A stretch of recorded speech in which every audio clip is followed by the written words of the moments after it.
Hi there. We're back coming to you live from the Cushman & Wakefield booth for ICSC Recon 2019 to bring you what's next in retail.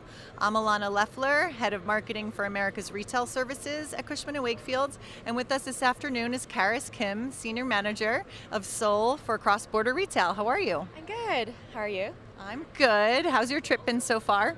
Absolutely incredible. I mean, so much energy. Love meeting all the people from Cushman and clients, so it's absolutely fantastic. And this is your second Recon, right? Yes, last year was my first, and this is the second time being here, and it's just as great, even better. So. And have you been able to connect with your other cross-border colleagues?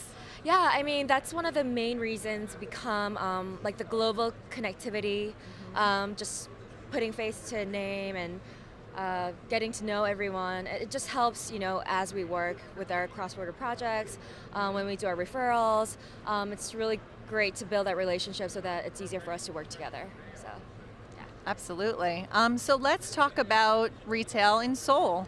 What are the biggest trends you're seeing right now in Seoul? Okay, so pop-ups, pop-ups, pop-ups. I mean, oh gosh, all the luxury brands. The most recent ones I've seen are Bulgari. I mean, like Chanel has been doing one.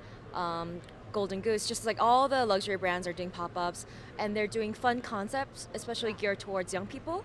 So, like Chanel did a pop-up where, like the machine, like the what is it? The doll picking machine, like the claw. Like what do you Yeah, call like what that? you see in the like a circus or a, Yeah. They did that concept, and usually these pop-ups are it can be as short as 3 weeks to a couple months, and sometimes they don't even sell products. It's just about the experience.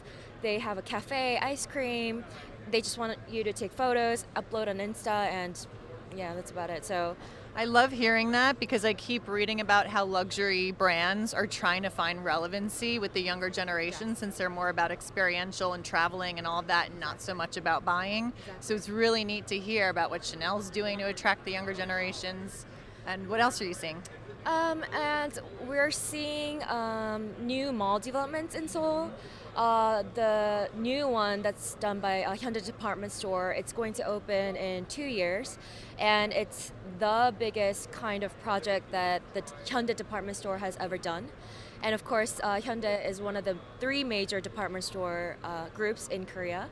And they're doing a lot of greenery, like garden concepts. They want to make it really eco-friendly. They want to have the indoor garden concept. So we're seeing a lot of those trends. The rooftop with the trees inside of the facilities and the hardware. So yeah, a lot of green, eco-friendly, just like save the earth kind of concept going on. So. Oh, nice. What about food and beverage? So the most exciting new F&B to come into Korea this year, Blue Bottle Coffee. Ooh. Yeah, We love our blue bottle over here. yes. We signed several locations with them. The first one opened a couple weeks ago, and it was a 9-hour wait. 350 people in line. Crazy. People from abroad just stood in line to get the taste of Blue Bottle Coffee. The global CEO, Brian Meehan, and the founder, they all came to support. It was such a big deal. So When you see these brands coming over from the US and they're coming to Korea, do you find that they shift or change their product offerings or their concept to accommodate your local audience versus maybe what they would see in the US? so some of the bakery goods, for example, they're partnering up with a vendor. So we see some, products that are sold locally, but I think they try to bring that experience as is so that people can enjoy what they would in San Francisco or any part of the U.S. So I think they try to stay true to their colors, and I think that's what people appreciate. Yeah, so. Nice. Anything else that you think is just interesting to share with us, knowing, sort of where we're at in the US and what you've got over there? Sure. I think it's exciting to see a lot of the Silicon Valley brands coming in. Do you know Juul? It's an e-cigarette brand. Yes. Yeah, Juul. They're going to open its first flagship next month. So it's really exciting. Wow. Yeah, and they're gonna do their rollout with us, and very I exciting. haven't even seen many of those in the US actually. Exactly. Korea is the first international expansion location outside of the U.S.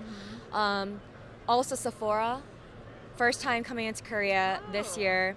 The first flagship, the mall store location, is going to open in October. And the Korean girls love their beauty products. So I The US love, yeah. girls do too, though. Yeah, it's going to be really exciting to see the Sephora line being sold in Korea. So super exciting. And as you know, K-beauty, really popular.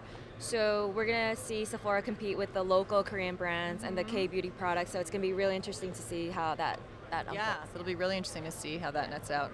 Well, thank you, Karis. I hope you enjoy the rest of your conference. Yeah, thank you so much. Thanks you all for tuning in, and check back live as we come to you from ICSC Recon 2019. I'm Alana Leffler, and that's what's next.